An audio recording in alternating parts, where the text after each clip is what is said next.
UGRC150 for 2023, Term 1. This is Group 3. And Akushika will tell us what she saw in the slides for Topic 3. Go ahead, my lady. Okay, so first of all, with the disputes, I saw that there were two types: verbal disputes and substantive disputes. So with the verbal disputes, they refer to when two people engage in a disagreement and because of the meaning of a word or the way a word has been used inconsistently. And then mostly such disputes can be resolved once the meanings are clarified or new meanings have been attached to them. And with the substantive disagreements, the discrepants share different facts to support their arguments. And mostly these types of disputes cannot be resolved. Yes. And then All with right. I also saw types of discourse: narrative, instruction, rhetorical, polemic, and arguments. Yes, so that's what I saw. Well done. We will discuss and then add and tweak some of the things you said here and there, but it's a very good effort, and I commend you for that. Any other person wants to tell us what he or she saw in the slides or read in the textbook on Unit 3, which we knew we were going to engage? Suleiman Zainab, go ahead.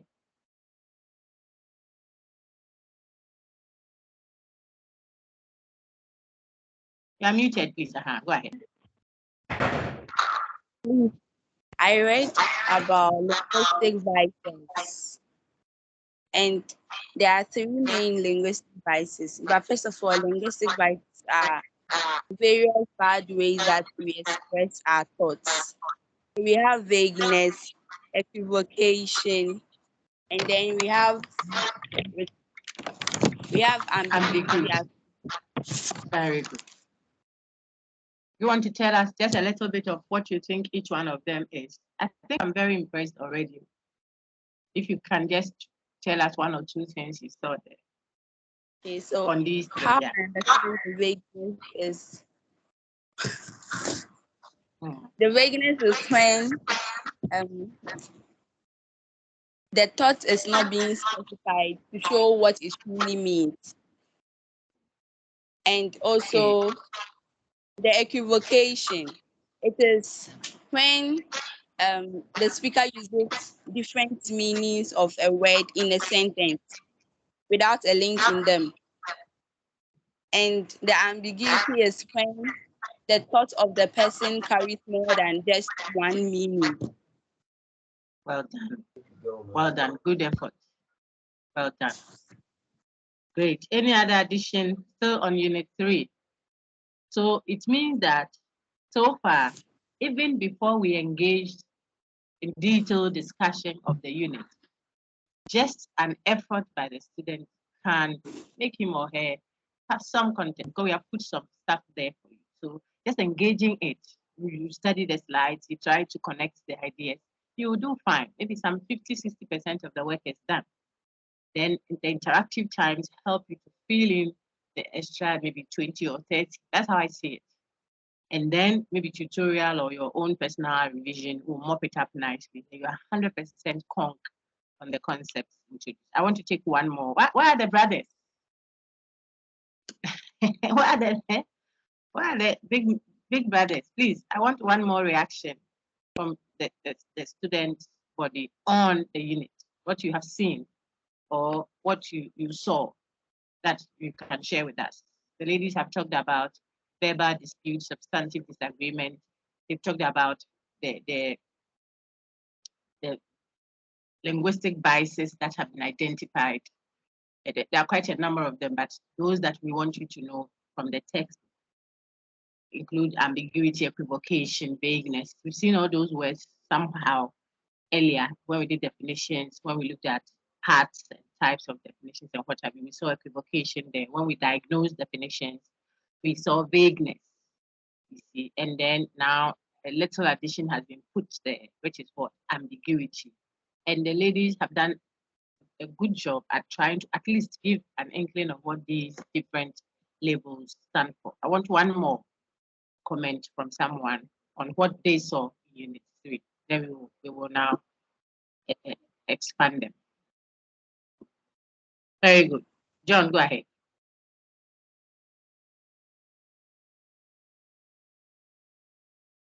Go ahead, John. You're muted. Yeah. It's better now. Yes. I saw disputes that it can also be known as disagreement or controversy, which we have types of dispute, which are verbal dispute, then substantive disagreement of dispute.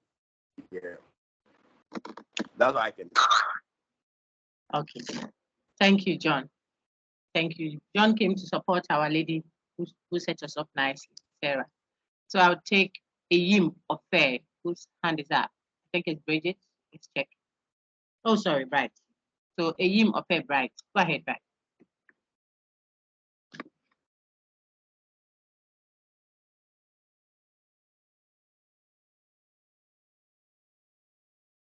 Right, you would have to unmute, or we can't hear you, please. I learned about metaphors and proverbs. That metaphors are describing words with other words that are not related. Example, mama is a sunrise. Very good. Then proverbs are more like statement that gives moral values and lessons. Good. Would you want to touch on what the essence of the whole discussion there was? I mean, why would we be telling the student body studying critical thinking things about proverbs and metaphors? Did you get the gist of why that discussion was put there to share with us? Anybody? Why did we put it in that bit on metaphor, proverbs, idiomatic expressions, etc.? What was the point? But it helps for clarity. Does anyone want to suggest to us why? Madam. Yes, please. Who is speaking? I would love to see you. So if you could just raise your hand. It's Vivian. Oh dear. I don't see a hand up. I only see a bright hand. It's Vivian. Vivian, go ahead. Okay, so with the metaphor and proverbs, we learned that it's what I saw was that it wasn't advised that it would be good for relaying important information other Excellent. than Excellent. giving. But put it well so that doesn't look like you are saying those sayings are not important. That's not what you mean. I get where you are going to, so put it well. What was it? It was saying that like you cannot rely on them to give information, because which kind of information? That was qualified. You see that there's a certain kind of information that if that is what you are putting across, then you don't have to rely on such. Look at it again. You see a keyword there. All right. At least you are making a point about a certain discrimination that a person must exercise when they are using these metaphorical and proverbial language. You are being admonished to use them with caution, especially where you want to be objective, where you want people to hear you without any different interpretation in their minds. Then don't go being what metaphorical or being proverbial. Don't go saying Nana is a liar, our president is a liar, because you may intend that to mean that he is bold. Someone else may interpret that to mean you are saying he's fierce. He said, he does a bully. He's a bully, So, because one metaphor could have more than one meaning, and intentionally so. That is how they are.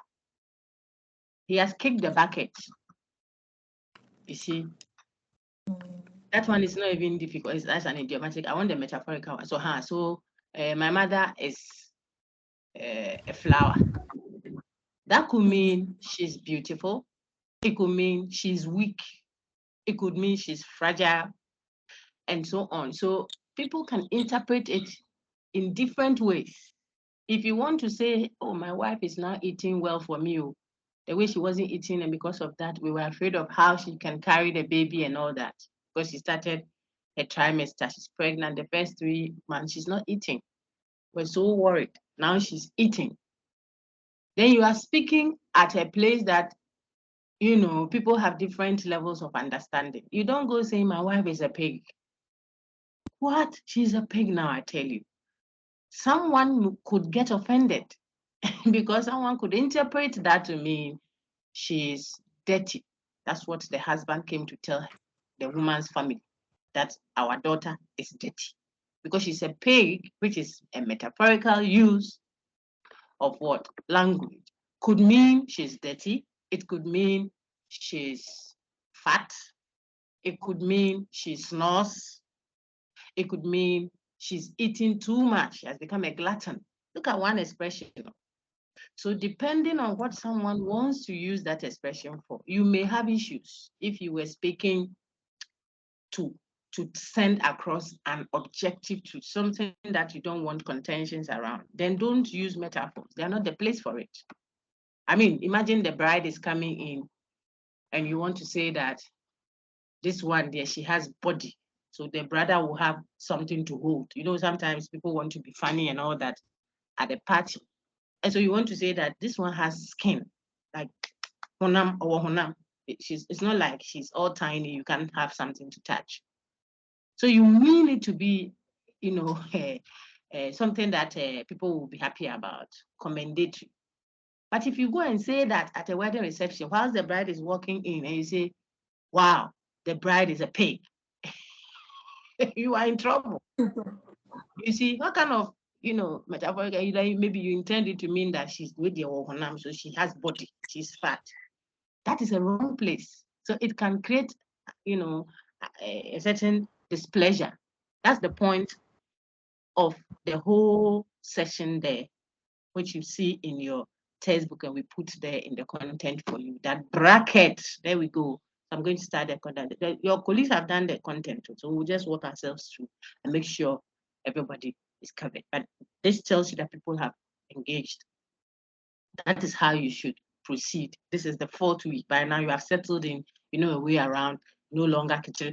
I've not muted or disabled mics, but you see the class is very quiet. We have about 360 something students already and still counting. But you see how people are organized. That is how it is. So going forward, before you come, you're all prepared. You've gone to the slide. If you have the textbook yourself, your own, you have studied it. If you don't, you have collected from a friend, or you have asked those who did this earlier, please, can I have your textbook? I want to use it. Some can negotiate a reduced cost of it and buy it from those ones until we get a new stock and stuff like that. The point I'm making, so you come prepared. That's university education. You know that there's an assignment to do. You have done your reading. It's an open book assignment. So there is nothing like, you know, I'm afraid to open a text. You can open 100 times and look at whatever you want to look at. But the nature of the questions are not recall. They are not something you go into the book and go and find 3 types of something and come and write down. Whatever you look at, you are going to use it yourself to create a response within the space given to you. Okay, so we are not too worried. The better you are at that. So I'm giving all this advice to show that when we do that, the work and the delivery is more effective and you go more impacted than when you sit down. So the few of you perhaps who never saw any slide, have never opened any textbook, only come and listen to Dr. Miles, who will deliver fully. I tell you, that is what we do. So we will deliver.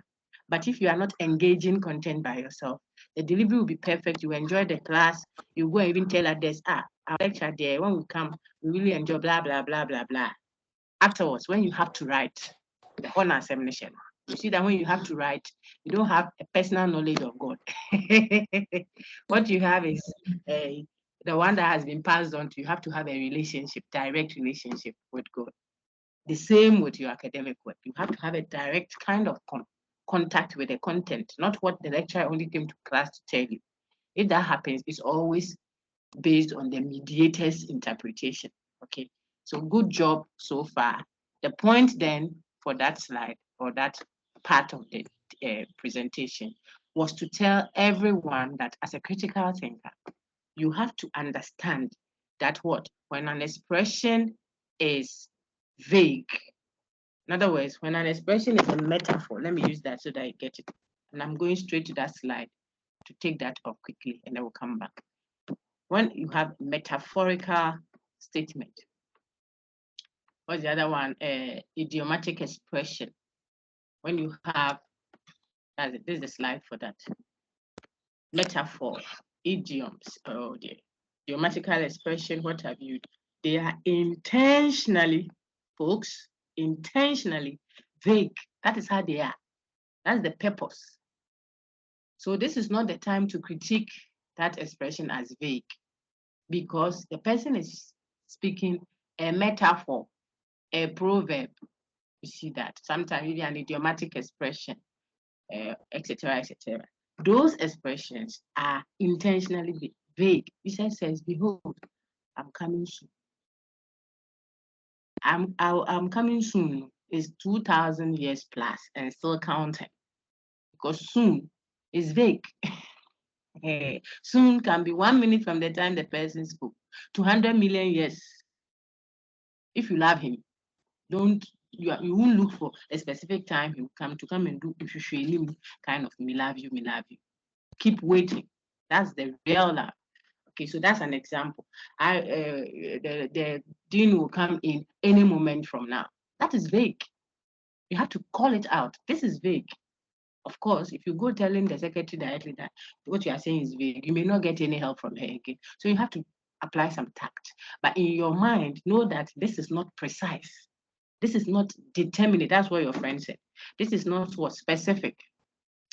Okay, where is that slide? Let me take you there quickly. Come back. Okay, that is not specific.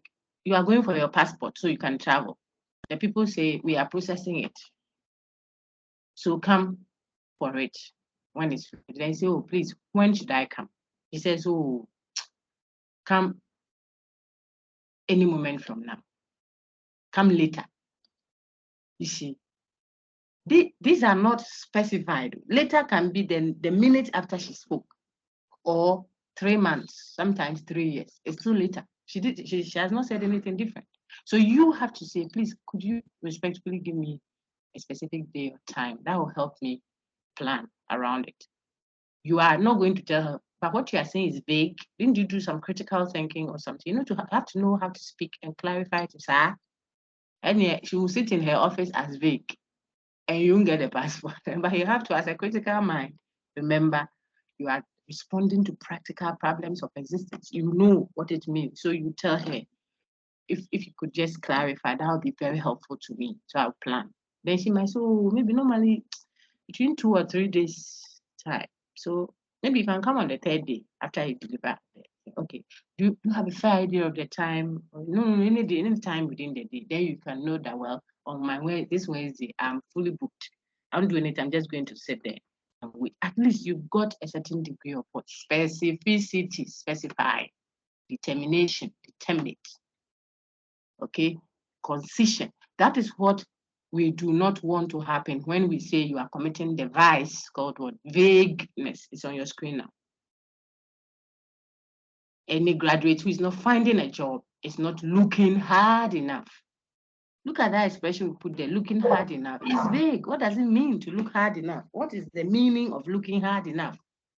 Should you go and stand at the poster and look and look and look, or you open the graphic, the job places, and look at it from morning to evening? Or what? Or you travel from all companies. The person is going everywhere. They say he's not looking hard enough. What is hard enough looking? So that everybody can look hard and get a job. It's vague.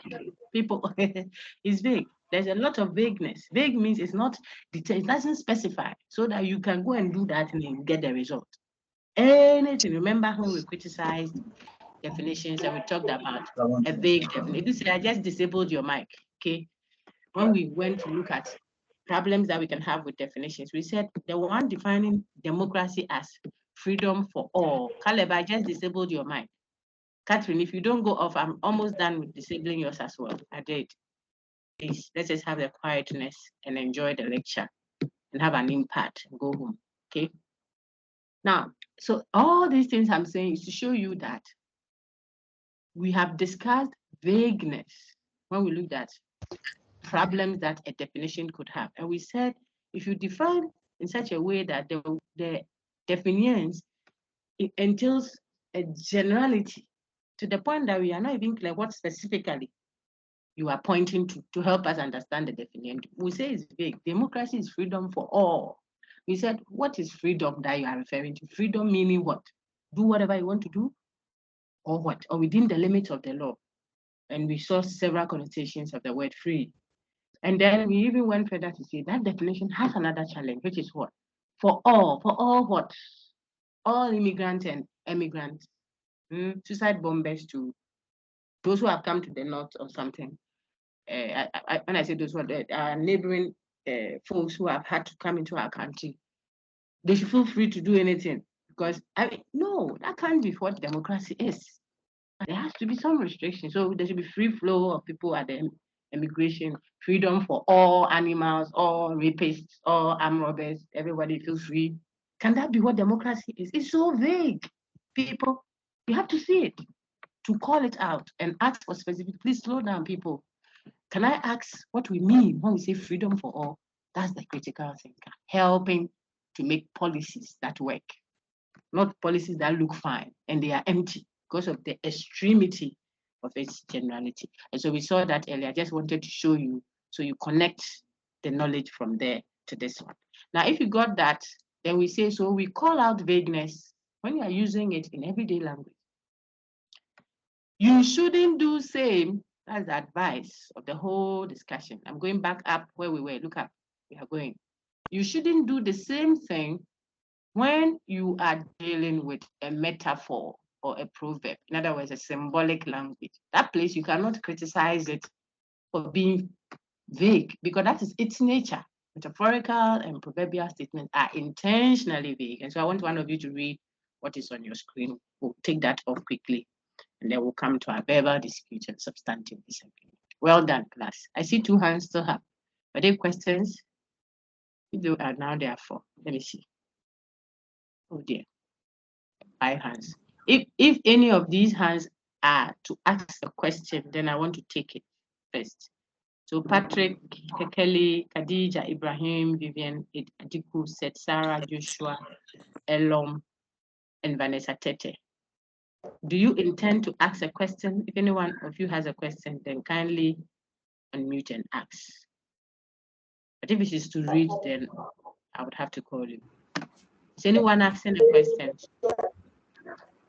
Patrick, was yours a question, please? Yes, please. Mine was a question. Go ahead, sir.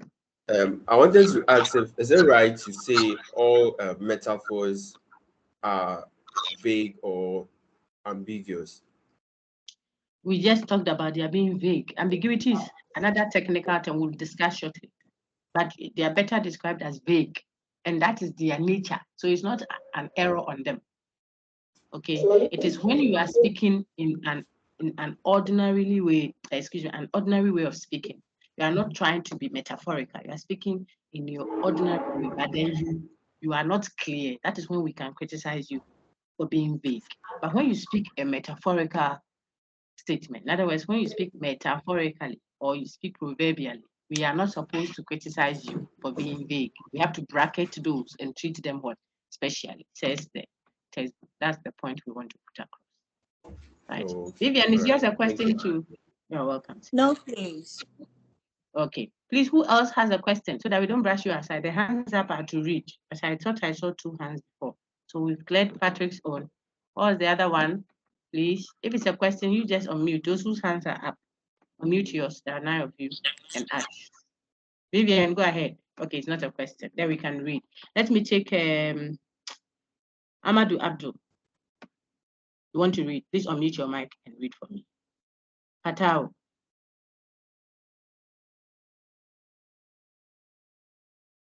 Oh dear. Patao, are you there? Okay, if Amadou is not able to read for us immediately, then let's take Vivian Atiku. Okay, so Bracketing metaphorical or proverbial statements. Note, they do not convey a single objective meaning. Open-ended, indecisive interpretation. They have more than one meaning and can perform more than one function at the same time. Bracket them or treat them specially. One must consider the context, mood, situation, background knowledge, reception, etc. to grasp the meaning being conveyed. Where you seek to be objectively understood, a metaphor is not the best option. Very good. Well read. So Vivian, that was a point I was making earlier.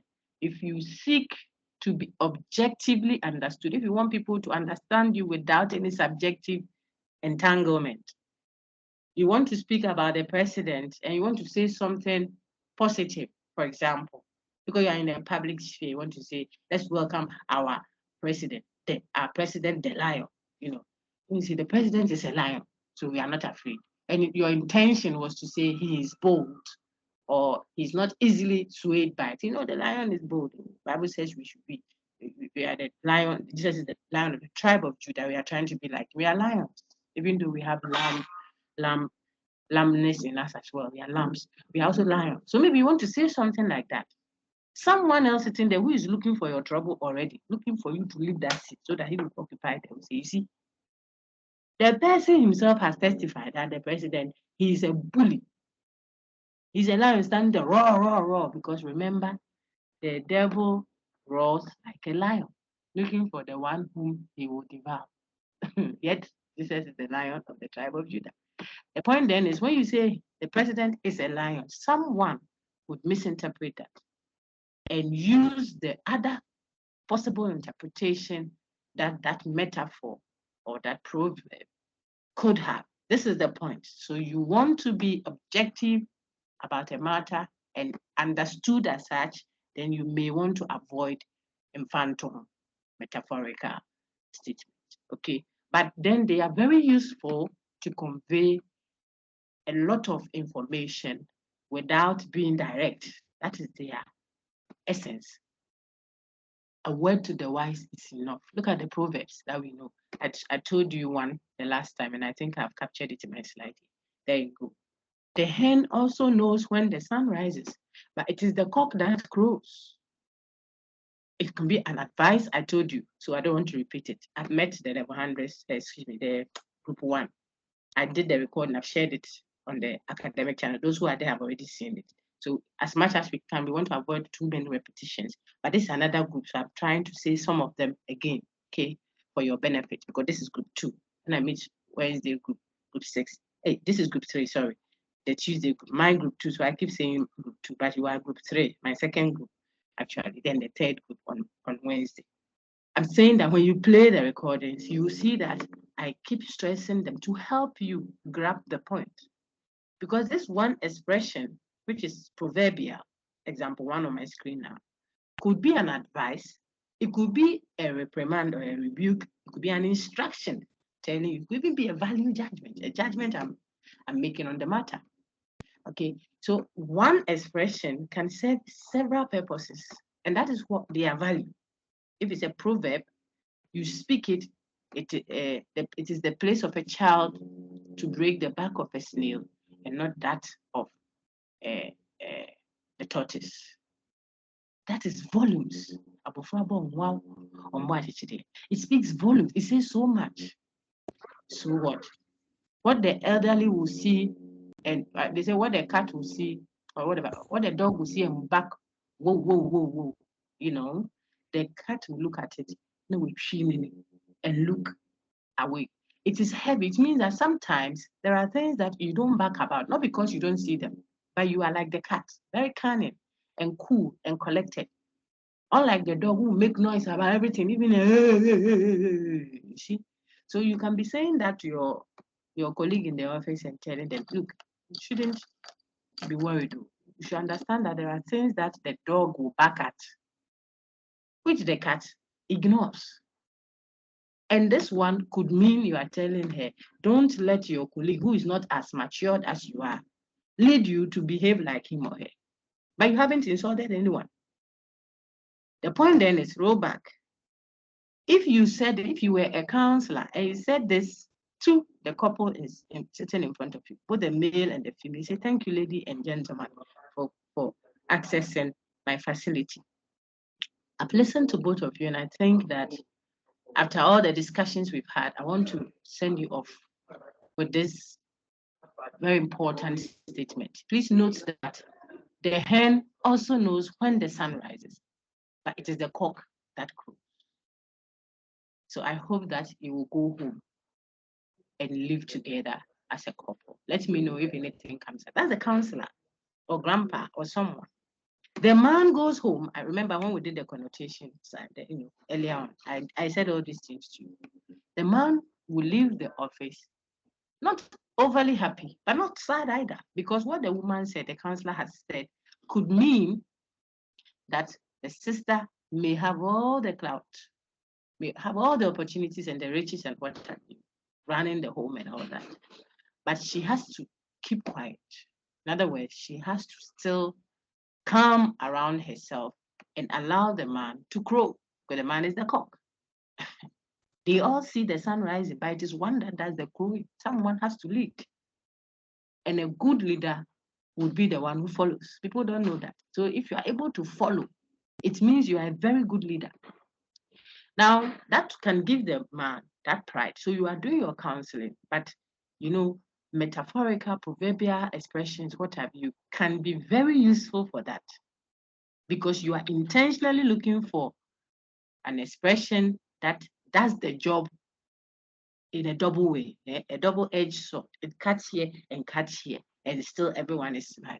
The sister too would think that, well, not too happy, but not sad either. It's like, well, I may be the one that has all the opportunities, etc. So I'm supposed to carry the burdens of the home and what have you. But even with all that, the man must do the crowing. Otherwise, I become a man. So you see, my dear, you see that the counselor has told us you have to crow. And it is true. I may also see the sunrise. I know that the electricity bill has come, the school fees have piled up, and what have you. I know. But you have to grow, you see. So everybody goes home sorted. That is the value of these metaphorical and, if you like, proverbial expressions. And as a critical mind, you are being admonished to take that to heart, not to interpret them literally, and not to critique unnecessarily, but at the same time, to know when it is appropriate and effective to use them. I'm done. Any questions? Okay, I see 6 hands up. If any of them is a question, Patrick, I think Patrick, yours is a question. I see Patrick up now. Is there a question? Yes, please. Please, I wanted to ask, assuming I'm giving a speech. Yes. Yes, and I'm giving it, I'm time bound. How would I be objective, or how would I strike a balance between objectiveness and briefness? I think that is the job that you have to master now. You see, suppose you went for an international conference on women and gender and whatever in Africa, and then BBC or CNN gives you, sometimes it's 30 seconds, 15 seconds to tell us, so what do you think the impact of this conference will be on Ghana's, women and whatever?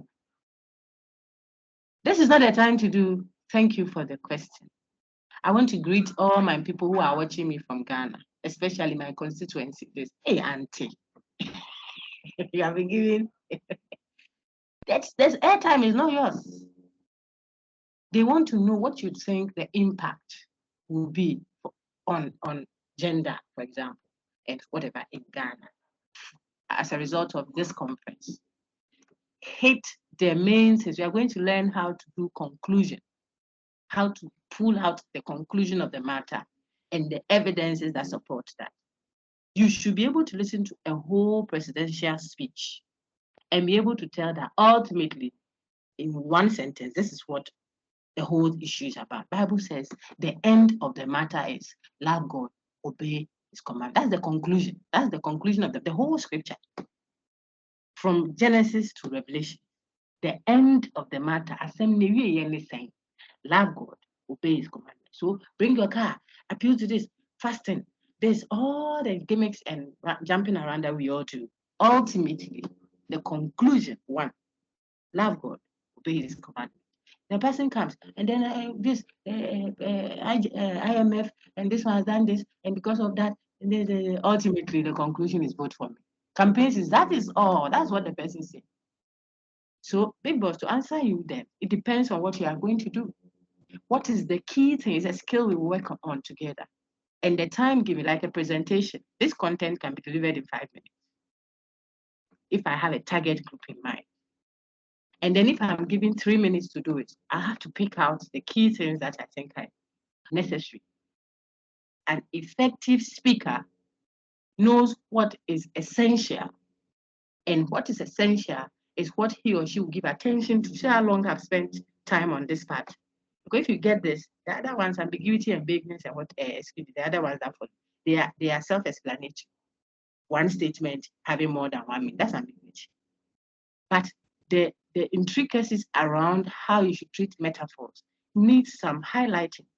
You need to know when you can use them, when you shouldn't use them, and when you are using them, when you can critique, and when you can't critique them. What are they themselves? How distinct is vagueness as a critique against ordinary usage of language, and vagueness that you can't mention when it comes to metaphor? These are winding views. Okay, so boss, it's always about you. After you've done some good job and you know how to tease out what ultimately you want to say, that's what you also do in your teases. When you do your write-ups, long essay, short essay, even your essays that you do, not the long one, the short one that you do at the exam hall. You must ultimately know that this is what I want to say, and this is how I want to be. The philosophy students amongst you, we have gone through that. Or on level 100 now, so we'll do it second semester when you do philosophy. Currently, you'll be between classes, okay? You will learn, you tease out, that's what we call the teases. You put out what you want to say, and then take time to develop how you want to say it in the essay. It is all around us.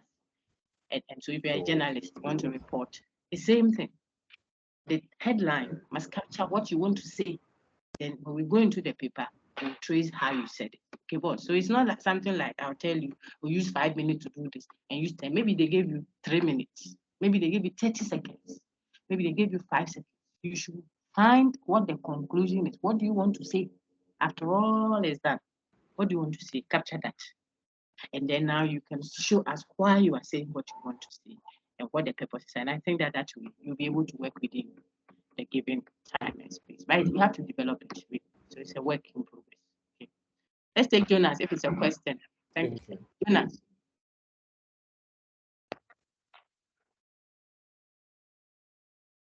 Okay, Jonas is not ready. Then we take Naomi Ago. I see Rahel, Ephraim also. Or you are all intending to read. If it is to read, then we can move on. I'm done with vagueness as advice, and I'll go quickly to ambiguity. Then we'll come back to the earlier. So see some examples of vague expressions. I've used all of them, I think. Okay, most of them. This one, the second one has to be edited. I said we are the sheep of his slaughter. I think we are the sheep of his pasture. Okay. He was rather led like a sheep to the slaughter. So I think I edited some portions and left that. We have seen the first example. The second one I've used, Kofi is a pig. I mean, Kofi is a glutton. Kofi is too fat. Kofi snores too much, and so on and so forth.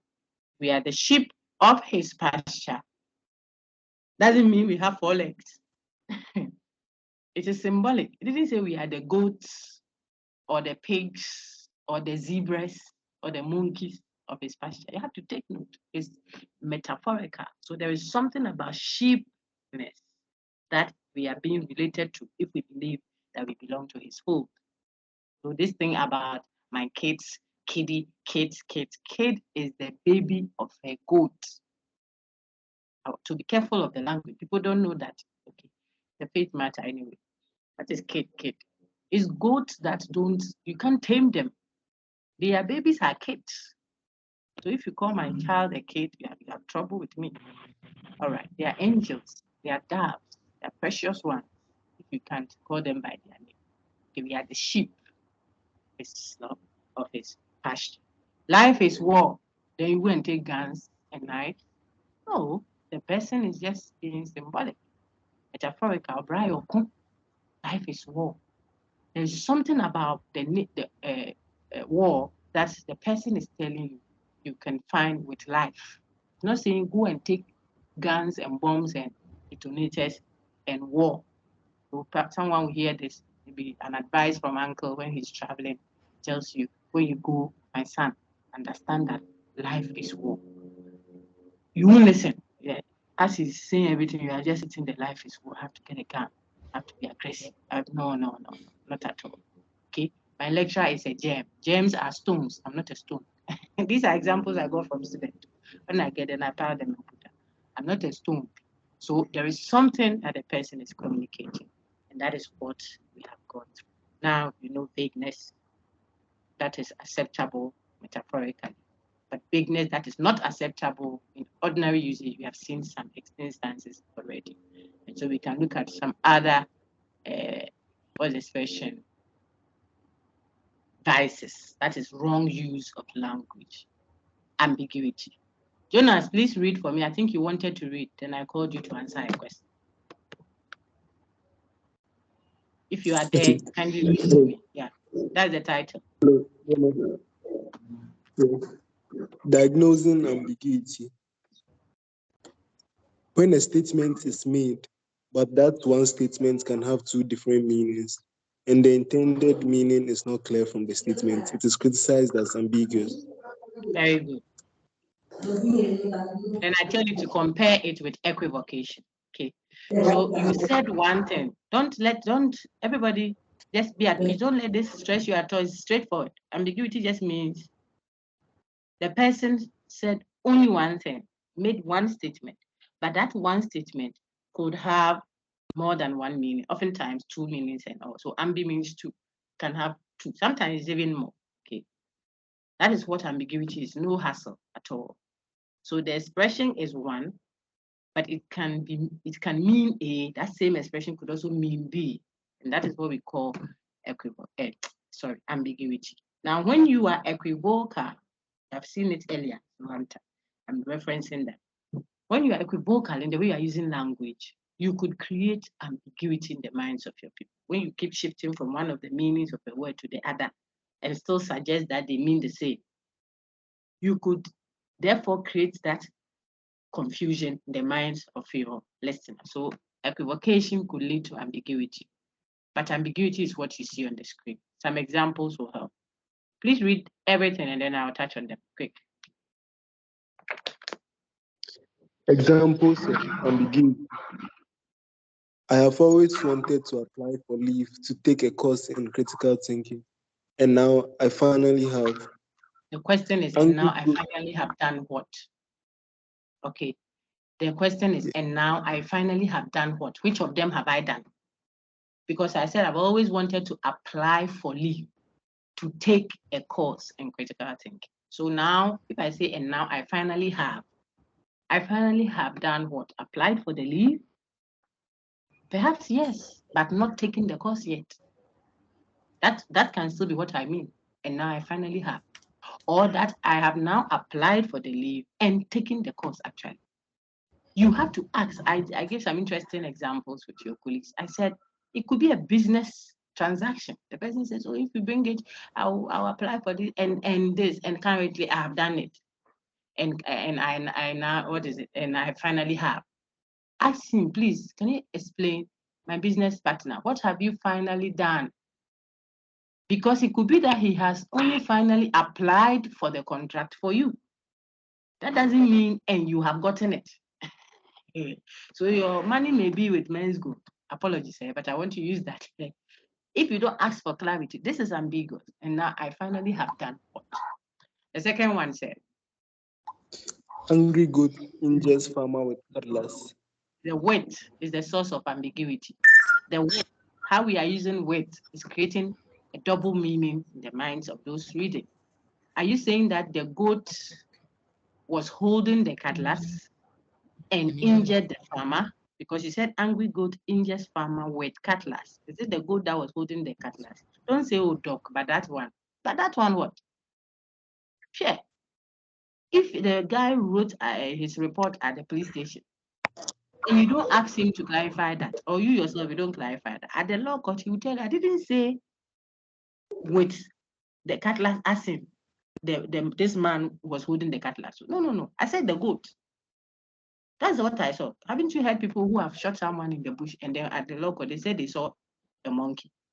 They didn't see a human being. What they saw was some animal, but then they shot it. After he said, no, it was an animal. So you have to ask, this is ambiguous.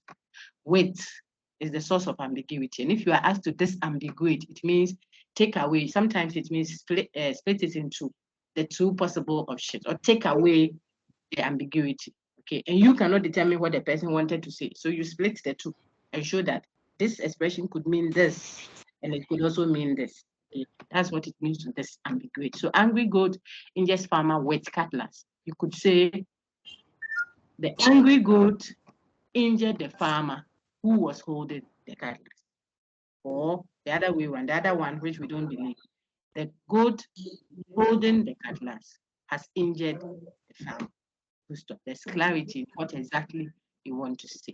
The third one, I would ask one of you to explain what you see wrong with it. Say, read it, please. Disappearing into a hole, I saw a mouse. I want your view on what the issue could be. What is the ambiguity there? Vera, Dagbe. One meaning that you can read from this, then someone else will give the other meaning. Madam, please, the disappearing into a hole. Hello, Madam. Yes, please, I can hear you. The disappearing into a hole, I saw a mouse. It could be that the person saw the mouse disappeared into the hole. That's the first one. What about the second one? Thank you, Vera. The second one could be what? Let's take Michael, a CAD. I don't know if it's a CAD. Yeah, go ahead. Michael, what could be the second one? Michael is busy. Let's take Grace Ajay. Grace Ajay, what do you think the second possible meaning could be? Oh, please, quick, and let's move. I have to go for another meeting, you. Let's hurry up. Anybody wants to come in? Grace, yes, go ahead. please, madam.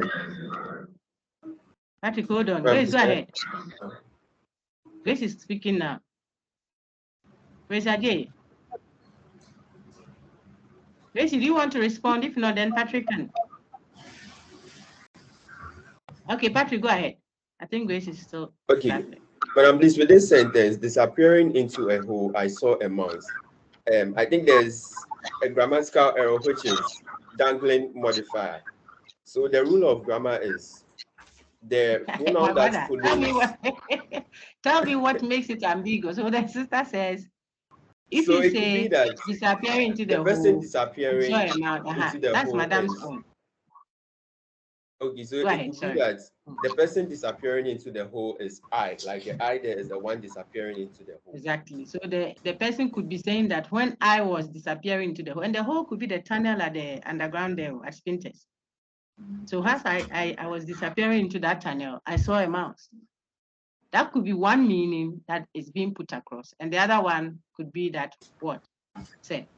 The other one could be that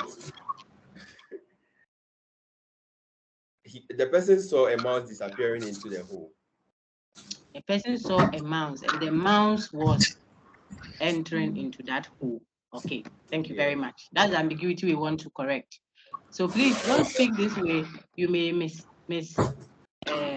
it may be misinterpreted because that expression could have more than one meaning. Then the last one is free Turkey, and obviously we have done that over and over and over again. When I say free Turkey, it's so ambiguous. Oh, I heard about the earthquake in Turkey now. It's very, very scary. We don't know about what happened to our brother there. They are still searching, right? Pray that God will keep it quiet. Yeah. So the Turkey example, free Turkey. Are we saying Turkey, the nation, should be set free? Or we are saying there's free turkey meat available for chops. Or we are saying you should set the turkey bed free from the hen coop to go for fresh air a little, etc., etc. That is extremely ambiguous. If you got that, then we can just catch up quickly. Now, so the next slides will just give you some instances to munch on. I'm sure you can see the ambiguity. The students cook and serve grandparents. Is it that the students cut their grandparents into pieces, boiled them on fire, spiced it, unholy example, and served it to someone else? Because students cook and serve grandparents. They cook and serve. Is it their grandparents? They cooked the grandparents and make sure they were tender soft. Added some salt and hot spicy pepper and served it to someone, or that the students cooked some meals and then set those meals before their grandparents for them to eat that meal. See how long the expression is. But if you are someone who is conscious of ambiguity, equivocation, you would work at being a long talk with clarity than being short talk with vagueness or ambiguity or equivocation that will be misunderstood by people. Okay, that's one. Look at the second one, still on your screen now. Slow children crossing. Because I'm speaking, I read it how I want you to hear it. It could have been slow children crossing. Very ambiguous. Okay. San Jose cops kill man with knife. I saw another example in Dr. Kwesi's. He says, if your dog poo, put it in a bin. If your dog poos, put it in a bin. Is it put the poo, excuse me, but we have to teach, apologies. Is it put the poo in a bin or put the dog itself in a bin? It's ambiguous. Ambiguity. If your dog poos, put it in a bin. Put it, the it is ambiguous. It what? Is it it as a poo or put it as a dog? That is ambiguous, okay? The same with thing is happening on our screen now, San Jose Cops. But I enlarged this and I'll do the same with this class too. When I met yesterday's group, I enlarged the very controversial one there, which is very useful for understanding. Where is it? Someone read that one for me. Oh dear, there it is. I think it's bold enough to be legible. Let me have Nadia Noti. Nadia, read what is here on the screen for me. This is in front of a church. Nadia, quickly, please. Okay, read it. People, be by your gadget. This is a serious class. So when I call you, then you're mute and read. Let's go. And just cop kill. Okay, I'm sorry. It's sent. Let me see. So you can see it's a bit faint. Saint Martha's Episcopal Church. Saint Martin, something to love her people. Saint Martha. Saint Martin. It's Saint Martha's Episcopal Church. Please keep your microphones muted. Okay, I'm interacting now, so I can't disable all mics. Let me take Emanuela Ewusi. Emanuela, what do you see wrong with what they have written there? We love hurting people. This is a church, St. Martha's Episcopal Church, that right in front of the church building. That's the inscription in there. Nicely done. It could be that they love hurting people, as in inflicting pain on people. Very or good. they love Continue, my sister. Oh, let me say, they like inflicting pain on people. Hey, this thing, someone can take the church to court and say that my husband went there, all his money they are taken from him in the name of tithe. And that is what they do there because they themselves have put it in front of the church. That's the disclaimer they've issued. We here, what we do is we hurt people. Look at, we love hurting people. But what is the other intended meaning that we can grab? Or what? they love people who are hurt, who are in pain. We love people who have been hurt, you know, single mothers, you know, drag, whatever. Call how and how and abre bra. Those who are tired, those who are weary, you know, come. So that is what they are putting across. But ambiguity, ambiguity. The church administrator must pull it down immediately and clarify. We love people who have been hurt. Come, we are here with a warm embrace to take you in and make you feel like a human being again. That's what they are saying. But this one, it looks like, come, we have our knives ready to hurt you. We are here to take all your money. We are here to disorganize your home, take your children from you, make you a vagabond. We love to hurt people, but that's not intended. Okay, I think that ambiguity is so clear now, and that is the church building over there. All right, if you got it, then we can now run. Look at this one. If you haven't prayed, pray before you read it. I want someone else. Do you know why we use them? I mean, it cannot be the intention, but an advertiser can use that to get more purchases. If it's a newspaper, or to get social media views. You know, people are all keen on view. Look at, not for good reasons, but to write a headline that is catchy. The one on your screen now. Let me have Prosper Sari read that and let's see. Prosper, read.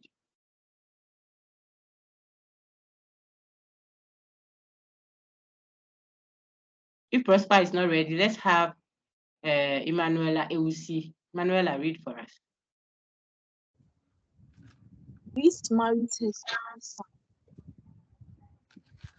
Priest marries his own son. Can I have? What is the ambiguity there? I'm sure you see it now. There are quite a number of them in your textbook, which was put in the slides there for you. So the slides you have on the resource tool there for topic 3 captures a lot of examples that were put directly from the text. So you see them there. Stolen jewels discovered by tree. Stolen jewels discovered by tree. The source of ambiguity is the by. Are you saying the jewels were discovered next to the tree in that compound over there? Or you are saying the tree discovered the stolen jewels? The by is the source of ambiguity. If you are asked to disambiguate, you would have to work out the expressions clearly. The tree found the jewels. That's one interpretation. Or the jewels were found next to the tree, maybe in the compound or something. Clarity. All right. I want to know what people think. Aite Patrick, give me one interpretation you can have about what is on the screen now. I think I like today's class, pal.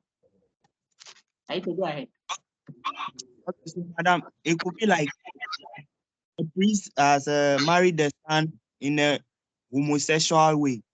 Hey, Bryce, there. Thank you. In other words, the priest is the husband and the son is the wife. Yes. Yeah. Yeah. This is the intention of the one who did the headline, to bring your attention. Thankfully, there is no priest name there. But if they want to sell, they could put it that way. And then you will say, what? If those times there was PMP, I don't know if you knew about it.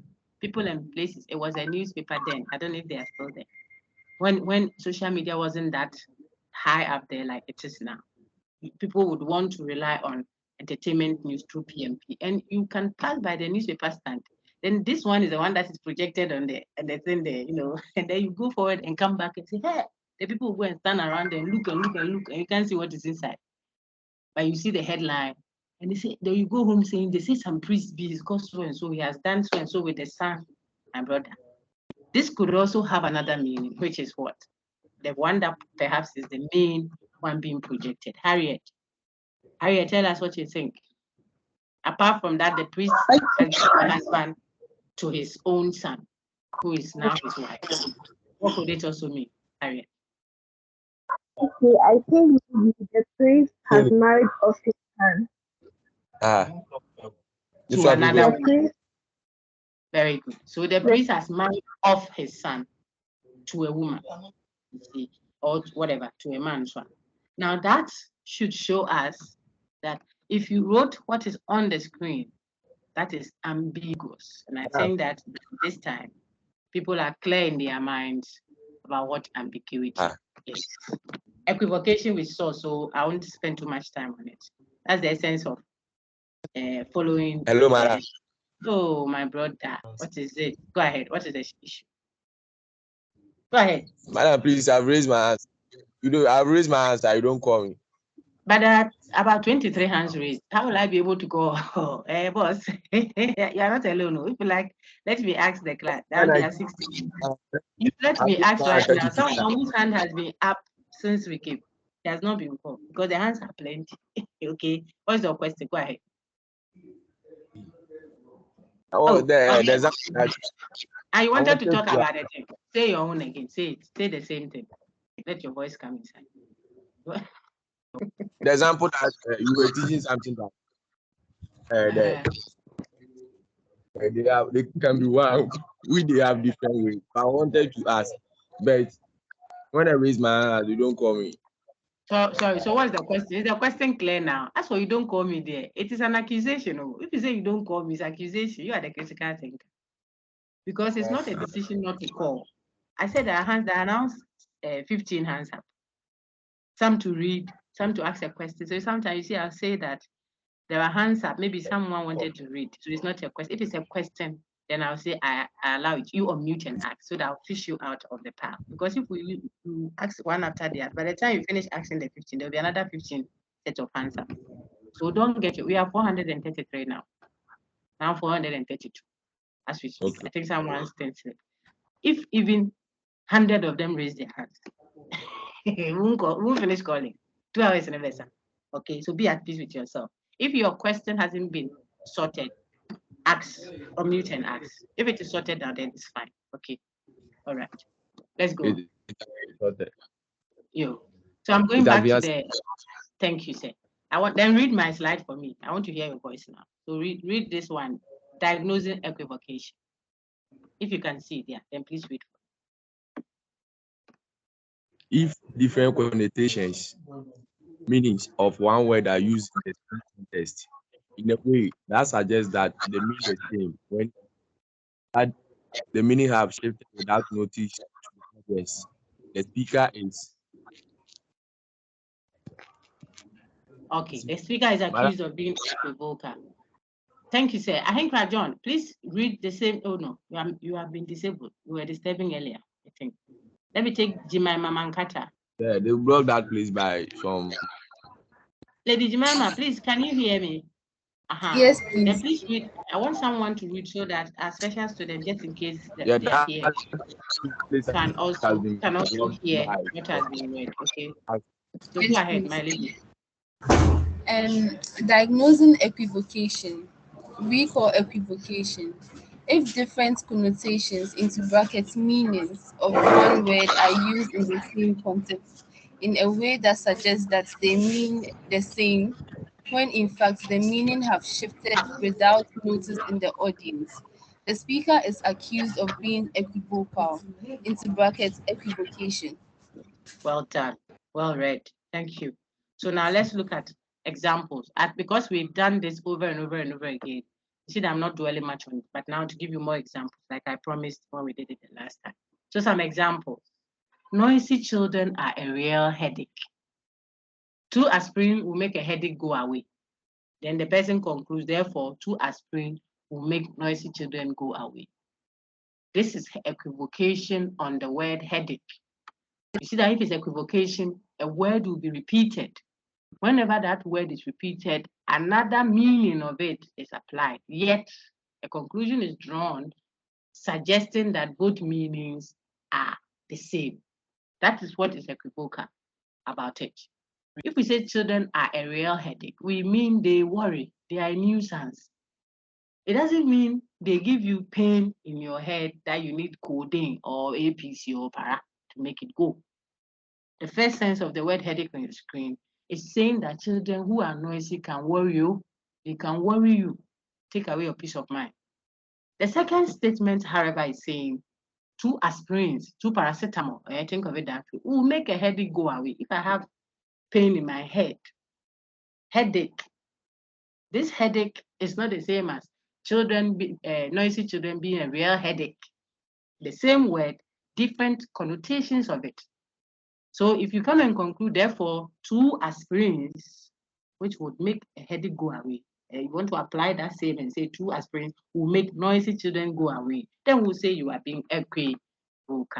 I think you got that. It's not controversial at all. Then the responsible example, on the word responsible that I mentioned earlier, 2 weeks ago and last week, I talked about it. We are looking for a responsible person for the post, the job. And the lady says, oh, I think I'm the one. If you are looking for a responsible person, then I'm the one. Because in my previous job, whenever something got missing, I was responsible.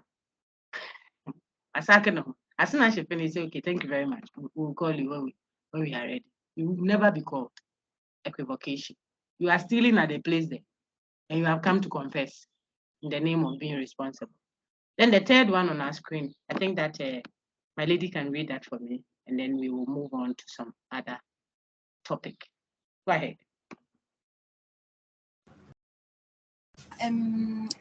Number 3, right?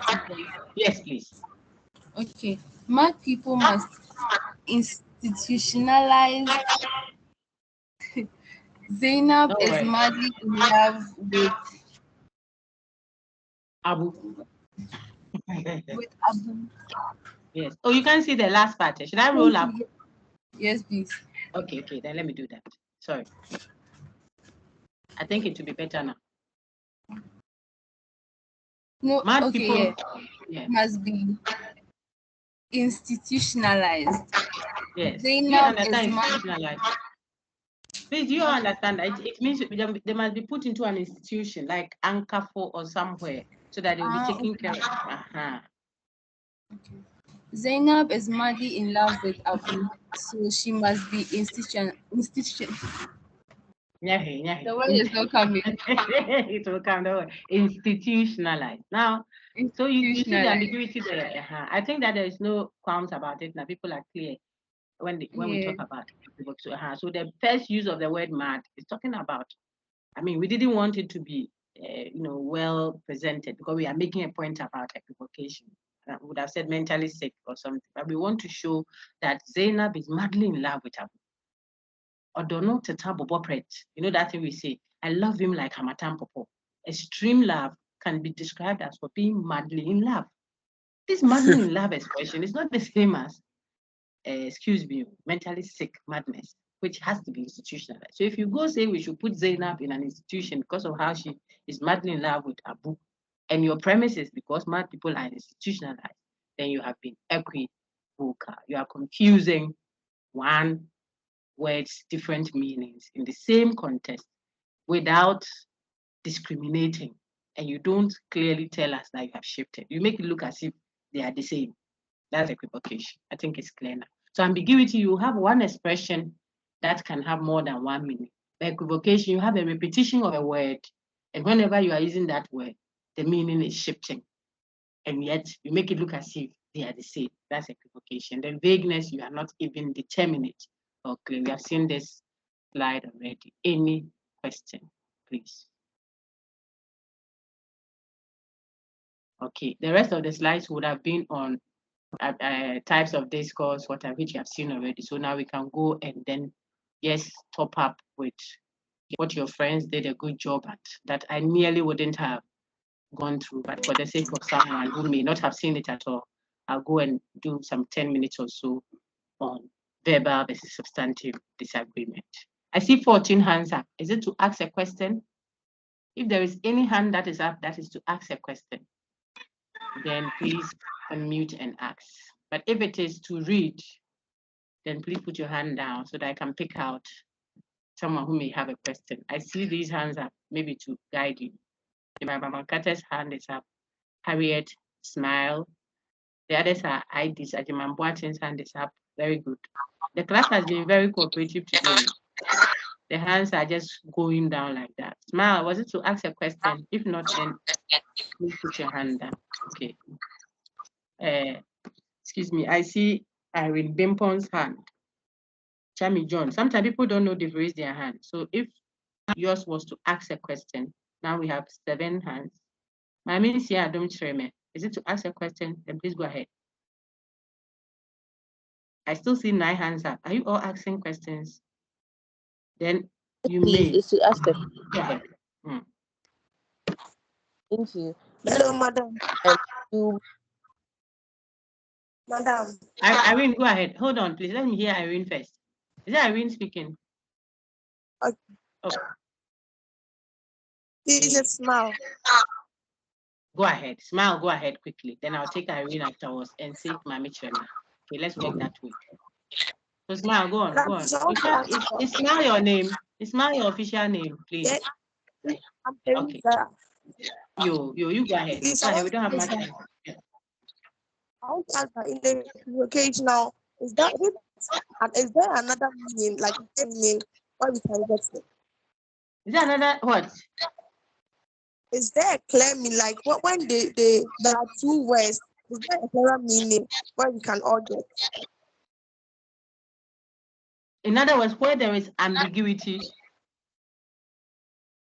Yeah, I don't understand your question. I'm trying to understand your question. That where there is a equivocation. Did anyone hear Madam and can restate what she said? Well, the background is also a bit. Can anyone assist us? Did anyone hear Madam's question? Maybe you should try again. I want to see if I can hear you clearly. Okay, please, I'm saying that. Where there is equivocation, when there's equivocation, can there be a clearer meaning that we can get? Because the meaning is not clear. That's why we say it's equivocal. Okay, it's not clear. We won't be able to tell. So it's a problem with how we can clarify the meaning. We can't be clear. Just like ambiguity too. It's not clear to us. Of course, when it's ambiguous, let me clarify again. You can detect two meanings, sometimes more. Okay, but we are not sure of which of the two meanings to pick. When there's equivocation, you are just trying to trick us, so to speak, because you use a certain sense of the word, and then as you build on it, you use another one and still make it look as if they are the same. That's equivocation. Vagueness, you are indeterminate, not specific. So I tell students that for you to be able to tell which one is vague and which one is ambiguous, just tell yourself that as for ambiguity, there is at least a certain level of clarity, which is what? You are clearly pointed to two options or more sometimes, and then you don't know which of the two apply. So there's some level of clarity, except that you can't tell whether it should be A or B. That's ambiguity. When there's equivocation, the person is clear to an extent. Why? Because he used the first sense of the word, and perhaps he's using a second sense and mixing them up. So your problem is there's at least some clarity on how he's using it. The challenge is he has moved from this one to the other one. So you want to tell him you are confusing two matters, even though you are using one word. Okay. As for vagueness, it is extremely general that it doesn't specify at all. That is the nature of vagueness. Remember, democracy is freedom for all. Why we criticize that as vague. Okay, so when there's equivocation, ambiguity and whatever, you can't determine what the person was saying. You can't say that, I think he meant this. You have to ask as a critical thinker and get that clarity for yourself. All right. Thank you. I think I can take one more. Let me take Irene. Was it Irene? Then I'll come to Chema, I think, and we can move on to the very last lap. Go ahead, Irene, please.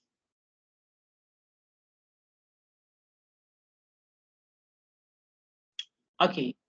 Is Irene coming? If not, then let me take Chema. No, it was Chema. One long name with Chema on it. Please, if your question is not resolved, ask. Mamincia, yeah. Mamincia, go ahead. Madam, please, good morning. Good morning, lady. Ask because in the speeches, we usually say zig or figures. I wanted to know what the difference was concerning critical thinking because I'm a bit confused. The difference was between what and what, please? Zig and ambiguous. Ambiguous means two meanings. I can clearly get two meanings from what you said. and I don't know which of the meanings apply. That's ambiguous. Vague means there is no clarity. It doesn't point me to even two, so that I'll be confused about the two. It doesn't point me to anything because of how he spoke. It's so open-ended. It can mean several things to several people. That's the difference. So we saying ambiguous or vague in our everyday speeches is not quite correct. That is what we have been doing all this while. We even say people are tautology. All you are saying is tautology. Oh, tautology. Then we say it. Tautology. Do you know tautology? So that's what we are doing. Watching our brains and our speeches like parazone. A lot of things we say are not accurate. Which people think when we say it's factual, it means it is true. No, that's not true. Factual means it has objective truth. It can be factually false. That's why you can bring all the documents to the courtroom for verification. You put it there, we put it, and someone will come and tell you, say, this one wasn't signed by the man. So you have brought factual documents, but we can show that it is factually false. So there are quite a number of things we are saying out there that are not accurate. That's why we are learning. All right, one more. I hope it's okay. I don't know if that helps.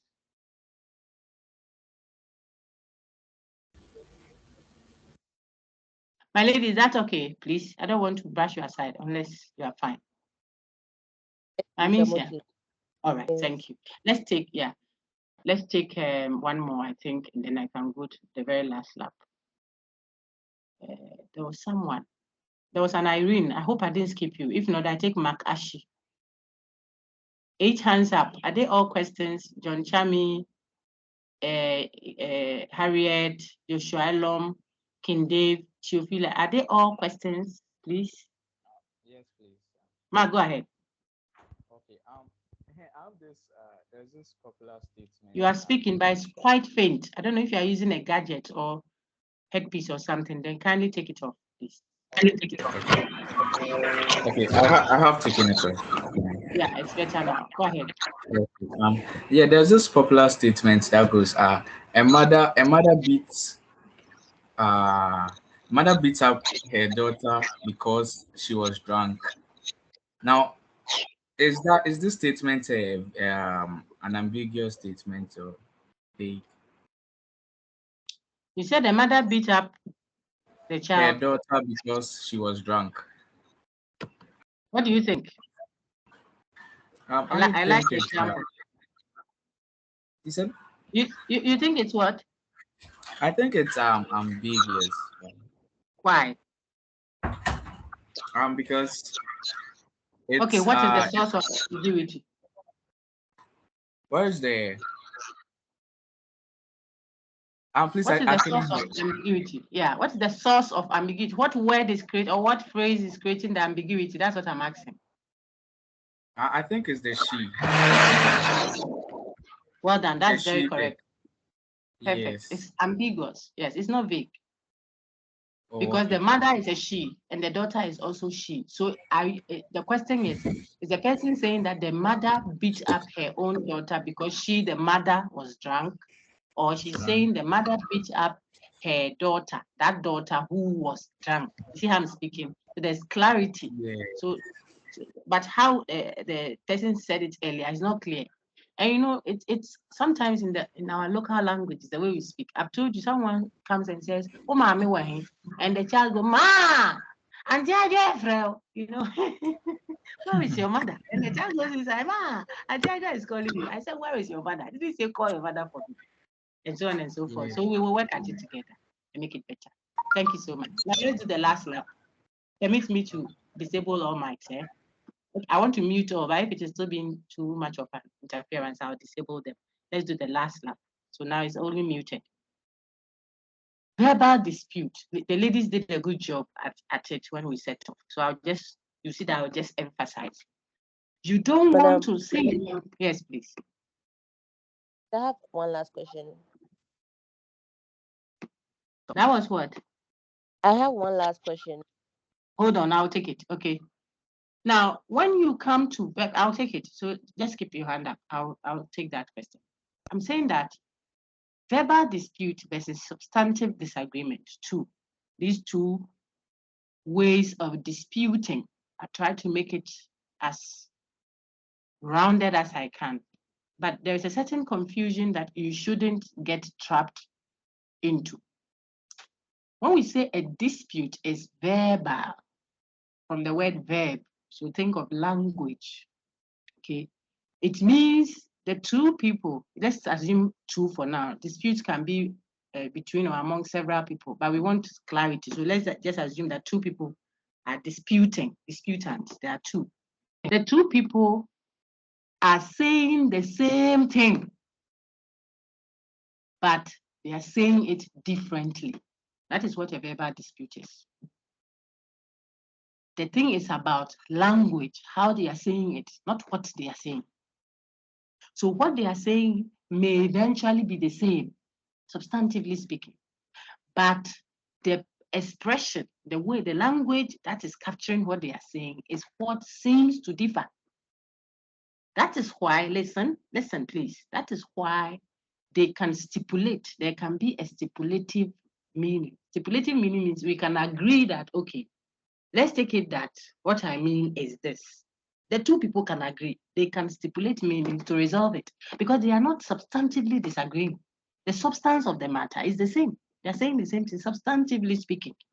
It is just how they are expressing it that there is an inconsistency in the use of the language. That is what a verbal dispute is. So it is not about my opinion of it, my viewpoint, take note, not feelings. It's not about my viewpoint, value judgment, remember, versus your values. That would be a substantive matter. We may never be able to resolve it. That may. We will attempt to give points of views about it. I'll try to present evidence to convince you, argumentation, that is, to convince you to accept what I'm saying, and then you also present, and so on and so forth. That is what will be a fruitful disagreement. So if it's parliament, the majority side will say their own, and then the minority side will say, in the bid to what? To argue and present, a viewpoint versus a counter viewpoint until perhaps we reach what? A certain reconciled position, or one person may concur and say, well, I think that you have flawed my argument. I take that is substantive disagreement. That disagreement is a fruitful one. There is substance that we are pulling hairs over. Verbal dispute is not like that. For verbal dispute, what we are disagreeing about, that's why it's not even a substance, it's not a disagreement, Ankasapu. There is no substance to it. It is a dispute about the use of words. Think of it, our disagreement about the use of words. So one person is using the word a certain way, the other person is also using it another way, but the substance of it, they agree. That is why I said that is why they can stipulate meaning. You can't use stipulative meanings to resolve a substantive disagreement. Who told you? That will bring conflict. If I think a family member is the person who was born by my mother, has her blood, and the other person thinks, oh, that should not be what defines a family member. After all, a family member could be the adopted child who has been with your mother all this while. Before you landed from Abroche, and came to say, this is my mother. This is the person that has been with her, has run all her shops, knows where all her goodies are. So if we have to share property now, don't come talking blood that did nothing for your mother. The prodigal son attitude. So what is happening now is different viewpoint about who a family member should be. Who should we consider? Should, value judgment. Who should we consider as what? A family, or who should we call family? Remember open textured versus well-defined terms? These terms that we are dealing with, or these discussions, are what? Interconnected. Now back to what we are saying. So if the dispute, the disagreement is about values, I have a certain contrasting value to yours. So if it's MPP, NDC, I think social democracy. The other person thinks liberal, property owning democracy. We all want to do what? To make Ghana better. But I think that what showed, look at my language. Otherwise, you would think it is just because they are repeating one word and it's a verbal dispute. No, no. Verbal dispute can easily be resolved. If the issue is a substantive one, we may never be able to resolve it. Look at the Bible and the various versions of interpretations that we have. Women can preach. Some say women cannot preach. You shouldn't eat pork. Some say you can eat pork. Some say you shouldn't wear the devil's box. Some say you can watch. Cover your head before you pray. You can't cover. Charlie? And they are all looking to the Bible. It has to be Saturday worship. No, it's Sunday. Someone says, Jide Koko, the black one. An eye for an eye, a tooth for a tooth. My sister, when you bring the Bible, if it's a factual matter, after we open, the dispute should be resolved. If it is a purely factual. But the point is sometimes we can resolve, sometimes we are not able to resolve it. And it is not because people don't want to, it's because how they see it is not what you are seeing. Finito.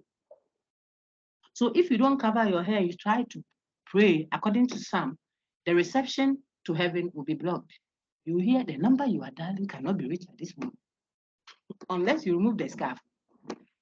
Who told you that that disagreement is about the word Christian? No, it's not a verbal disagreement. It's a substantive one. So one person, there we go. If you have your textbook, I want to give examples from the text. That's what I did yesterday, because I think a few people may be getting confused here and there. So I want to help them. Look at the example 1 in your textbook, unit 3. It says what? Where is it? Oh dear, yeah, it's here. It says that woman is not, it's page 52. If you're using the new text, it's page 5252. Example 1, under verbal versus substantive disagreement. That woman is not a real Christian because she does not speak in tongues. The other person says, no, she really is a real Christian since she was baptized and confirmed in the United Methodist Church. If I were to ask you, because the contention seems to be on the word Christian, I'm sure most of you would have said it's verbal. They are pulling heads over the word Christian, so it's a verbal dispute. I came to tell you, brothers and sisters in the Lord, it is not verbal. Look at what they are saying. Take note. Remember, value judgment, factual statement, definitions. Remember, open textured, well-defined terms. Now we are doing verbal dispute, substantive disagreement. Remember, deduction and induction when we go there. I'm showing you the trail of thought. Even the normative versus the empirical senses of the word law, unit 5. It is a chain work. So see, that woman is not a real Christian. It means the person accepts a certain sense of the word Christian that we label the woman with. That is what is going on. But he or she thinks that is not what a real Christian should be. Real. Real. A real Christian showed prescription of values. A real Christian should speak in tongues, says the person. The other person says, I don't think so. I think that a real Christian should only be baptized. It's baptism that makes you a Christian. The other person, I don't think so. I think you should be speaking in tongues. You think that it is a language matter. So there is, okay, let's define Christian as this. What would be the basis for the stipulative definition? The person is telling you that Christian shouldn't be defined as what it is now. So she's not a real one. We are not, therefore, looking for a clarity, a stipulative meaning. These people may never agree. And that, look at the versions of Bible that I said, I told your friends yesterday, Islam and Christianity all come from Father Abraham. One father. Look at the diametrically opposed viewpoints for both. Some cover their head, some don't. Some pray 5 times, wash parts, some don't. I mean, within the Christianity, look at the versions. Pentecostal, Orthodox, spiritual church, what's the other one? Charismatic. They are all looking into one text. You think it's a factual matter? No, it is not. It is viewpoint, point of view, how they see it, how they interpret what is there. Like the brother showed the picture on his phone to his friends and said, you know, see, say, my lady, they be. Don't you think that my woman is very beautiful? And the brother says beautiful. His friend looks on the phone, he looks and looks and looks, and he's disappointed. He's not seeing beautiful. And you can't force him to see beautiful because it is an interpretation. Beauty lies in the eyes of the one beholding. It is not in the object. Bring the same thought to what we are discussing so far. So the two people are contending over what should constitute Christian, and therefore it is a substantive disagreement. Here you have to present evidence, argument. That's what we have learned. You have to show why you think a Christian should be defined as this, because then you come up. So you say, oh, but tongue speaking, I mean, the guy on the cross didn't speak tongues, and this and that. Even the day of Pentecost came after so and so, and people were already Christian before the day of Pentecost. What I'm doing is to show you that what I'm giving you evidence to convince you to hold on to open textured terms. Remember, then you may be convinced after a while and say, well, I think you have a point there. Okay, well, then we may have to revise our doctrines a little. And this is faith. But PIWC can tell me that first Pentecost, you can't do, even suits, trousers, how do you say it? Suit that has trousers in it. A lady, you can't do that. You couldn't have done that. You couldn't even have worn weave on. Pentecost then. Has Holy Spirit changed? No. Has God descended to another Mount Sinai to give us another scripture? No, it's the same scripture, but the interpretation, at least as far as I remember, I think it was Apostle Uyina then, that did some there were major decisions that had to be made. If you are discerning, you will know. Initially, people even were all over the place. Why is that thing that they are corrupting that Massa? If the sister is in Iceland, what I'm doing now is viewpoint, trying to present argument. Now we know argument, so trying to give reasons why we have to look at this principle very well. So I am substantively presenting views to show why we should let this go and take this one. And then you may win the other person to your side, but you may not win him or her. So I say the person is in Iceland and you say that she's a lady, she's working hard at a factory there. She can't do skirt too.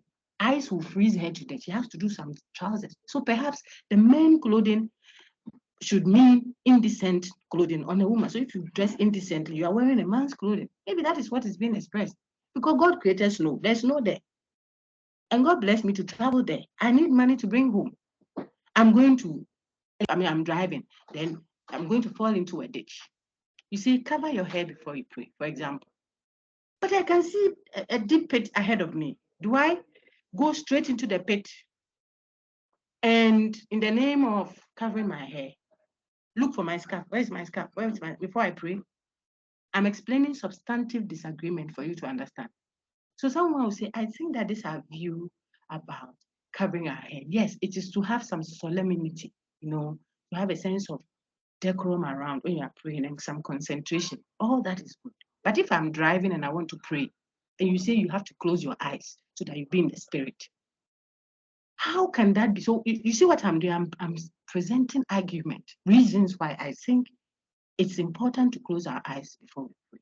But perhaps it is not something that must be unnecessarily rigid and binding, because I may be on the highway.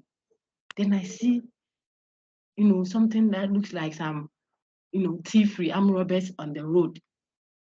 And then I can't stop at once because then they will know and come after us. So I want to pretend to do like I'm parking, but I can be praying. You say I should close my eyes, brother. So if I told that to my friend, he might say, well, and perhaps you have to have let's go for council meeting and pray into it and have a revision. There we go, of our direction, even in faith matters, in politics is there, in family settings, in the law court. What brings those changes? When the issue is a substantive one, we discuss, we argue, we try to present evidence. If it was verbal, we will just quote and find meaning and stipulate. We will move on. So the one I've just read, if you see your textbook, it tells you the woman that someone says is a real Christian because she speaks in tongues, and the other one that someone says he's not. I think she's rather a real Christian so far as she has been baptized. What is the commentary in your textbook? I said it's page 52. It tells you that these people clearly disagree about what is essential to having Christian faith. I'm quoting. The participants in this debate might not be able to arrive at a stipulative definition for Christian. They might not be, unless they realize it is only a means to get at the deeper issues about which they disagree. But it is not obvious that these sentences are correctly understood to be emotive expressions, blah, blah, blah. I want to show you the conclusion there. When you go read the whole thing, it's a commentary that the author is giving you so that you can think through with them. The conclusion is one has to study theology to make progress with understanding the objective implications of this sort of substantive disagreement. It's substance. I'm sure most of you or many of you would have thought that, oh, this woman is not a real Christian because blah, blah, blah. Another person says, no, she really is a Christian because blah, blah. Then they are contending over the word Christian, so it's verbal. No, it's substantive. They are not contending just on the word, but they are contending over their viewpoint about the word Christian. One thinks Christian should be tongue speaking. The other person thinks Christian should be baptized. Should, values, heavily values, okay? The second one, the same, you will see, example 4, page 53, your textbook. African Americans are really American. The other person says, no, African Americans are really African. You think this is what? A verbal dispute is a joke. It's not verbal. One thing that if you really want to know who an African American is, you must know that he is African. So what makes an African American really is what? That he is what? I want you to understand. So I'm trying to, what you should think of an African American is that he is what? American. The other person said, no. African American should be African. I say, no, I think he should be what? American. You say, no, he should be African. You think we are going to stipulate meaning? Whose meaning are we going to stipulate? We will have to present argument now. It has become substantive disagreement. So we are going to say, why would you say that he's African? Look, the person has stayed in America eating hamburger, talks, what's up, nigga, this. You say all of a sudden you should come and eat bamboo. That is not African. He can't be African. So I just showed another person, but the person has the blood of an African in them. They have gone through all this, blah, blah, blah. If the blood is African, then that's argumentation. It's not stipulative where you go and say, I think that from now going, by the law, boom, African American is this. You will create conflict if you are going to settle a dispute between people. Like up north Ghana, we know that the battle never ceases. And you want to go and do machoism and say we stipulate. Who told you that disagreement is substantive? You don't try to do stipulation, because by the time you stipulate, you are going to someone's advantage. They would have to sit and negotiate. It's diplomacy. Those who want to do international relations, you would have to see the people's perspectives. Who told you that Ukraine and Russia is just a matter of two, excuse my language, two mad people? Who told you? No. If it is an issue about how the two folks are conceptualizing what is justice, one thinks perhaps justice is might. The other person thinks perhaps justice is giving everyone his due. The other one perhaps thinks justice is protecting the sovereignty of a nation. My people, we may never be able to resolve it. May never be. The mediation must have that in mind. You don't go and stipulate anything. I give you this. You have to agree that it is this. Says who? You're dealing with an essentially contestable term.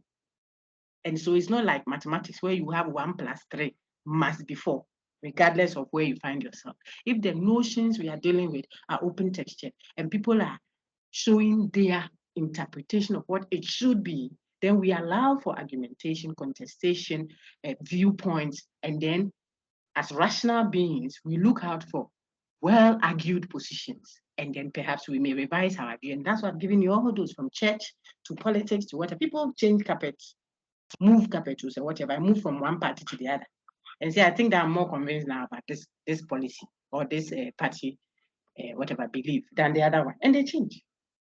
Convince them. Don't say today, I'll shoot all of you, have to become so-and-so religion, otherwise I'll kill all of you. Who says that is how we win people to our side? Okay, so that one was also substantive. The same with the one that says, and I want to round off, okay?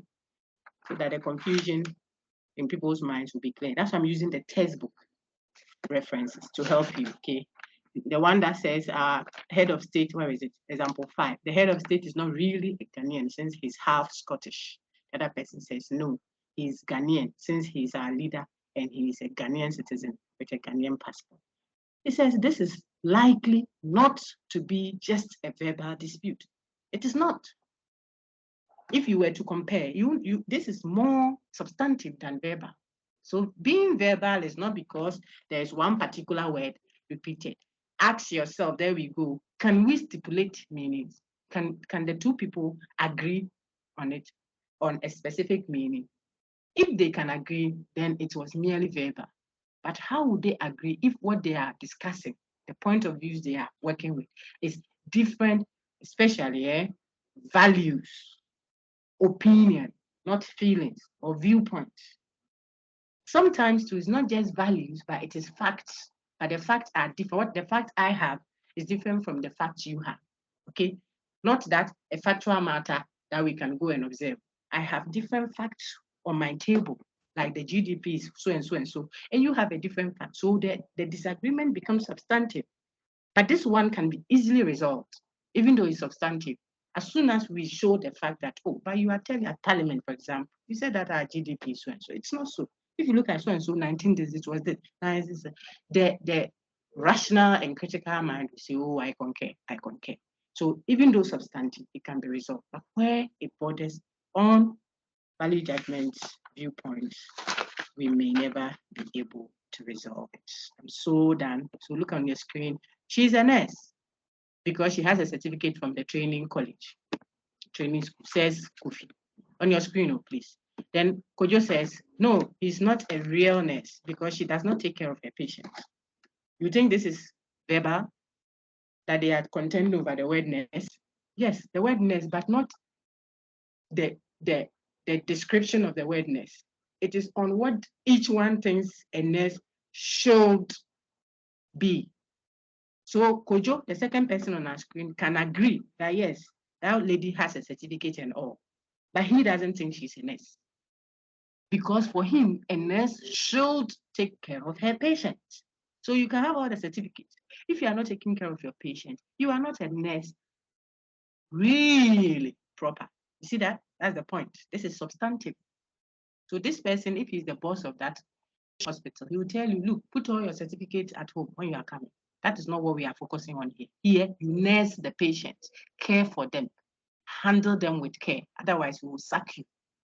This person will push for that because his conception of what a nurse should be goes beyond just wielding your certificate and throwing it all over the place when your patient is lying on the bed. So this is a substantive disagreement. Even though they are pulling hairs over one word nurse, it's not just the meaning words, but what the meaning should be that they are contending over. The earlier one though says, she's a nurse. That's Kofi. Then Kojo says, no. When you hear no, you want to hear him say, oh, she pounds fufu at the choba over there. She's not a nurse. Their uniform is green. Then you say, But when he said no, Kojo said no. You turn to Kojo and he said, she's not a nurse, she's a health worker. Won't we all laugh at them and say, oh, but health worker, a nurse is also a health worker. So if I say she's a nurse and you say no, I was expecting you to say something different. But you said she's a health worker. That one doesn't disagree with what I'm saying substantively. So let's agree to call this health worker a nurse and we will continue with our discussion easily. That is why this is verbal. We can stipulate meanings. So I've given you quite a number of examples from the textbook, and I'm sure you will find others in the slides to help you. See the one currently on your screen, you can munch on that as I take your question. The first one there is verbal. The second one on your screen now is substantive. I'm done. Now take your questions. Ma'am, you had another question, I think. So let me take it. Yes. Go ahead. Okay. When Benjamin accused of not calling him, I wanted to know whether that one was serious or vocal. The expression has to be made. Yes, he said you did not call me. You did not call me. Yes. Yes, it's information he gave me. I see it as a proposition, that's all. Okay. Unless maybe, okay, I get you. That could be ambiguous. You are talking about, you did not call me, could be, I didn't dial your number and call to check on you or something. Well, I'm framing. Meaning you didn't call me with the phone. That could be one meaning. Or you didn't call me to answer a question. That could be the other. Then we would say there's an ambiguity on how our friend used the word call. Hey, now my people are, you see what your friends are doing to you? Yes, so that was ambiguous. But because we know the context, I didn't worry myself much. But if it was written down, it could be, like if I say, call me a taxi. Do you see the ambiguity in it? Call me a taxi. Who can see the ambiguity there? I could be saying, when you see me, the Dr. Mouse that my father has given me, don't call me by that. When you see me, call me taxi, and I'll respond. Yeah, exactly. Or that I'm asking you to call a cab so that we can sit in and go home. Okay, very good. Thank you, my lady. Let's take, yeah. Theophilus, if it's a question, ask quickly. Please, it's Theophilia. Oh, sorry, lady. Go ahead. I see only the first part, so I like to call it. Go ahead. Okay. I have a sentence. Jamaicans are we smokers. And the other sets of sentences. No, Jamaicans are not we smokers because they are Nazarenes. So with that examples, can we I missed the second part. I'm so sorry. The first one said Jamaicans are we smokers because what? Jamaicans are let's say that Kofi said Jamaicans are we smokers and Amma said no, Jamaicans are not we smokers because they are Nazarenes. So I want to get the first part. The first part is what will help me know. So this is Kofi speaking. He said Jamaicans are what? We smokers. He didn't give any reason. No. Then we won't be able to establish whether there is a contention. Because if he just said Jamaicans are we smokers, Dama says no, Jamaicans are not we smokers because they are Nazarenes. Is that it? Yes. Okay. We should have seen the reason offered by the first speaker to be able to tell if their contention, their disagreement is a substantive one or a verbal one. Because we have to see why he says, That is when this one, it could be information that one person doesn't have. So this person say, what's the Jamaicans are we smokers? I'm giving information. Then the other person says, no, they are not we smokers. They are Nazarenes. She's just giving information. I don't see a contention. Unless the first person establishes that they are we smokers because of so and so, then this person no, they are not we smokers because of so and so and so. Then we can now, but it would be something closer to substantive disagreement than verbal. Okay, madam, let me try and frame it again. Please Jamaicans let me are check we others smokers. whilst you try and reframe it. Okay. All right. Because Madam, we have I've given framed assessment it. and people want to test their answers. And I'm very mindful of that. Because I said the questions. I know the questions I've asked. Okay. So don't worry. Work on it. God will provide. Why? Let's take Joshua Elom Agazi. Go ahead.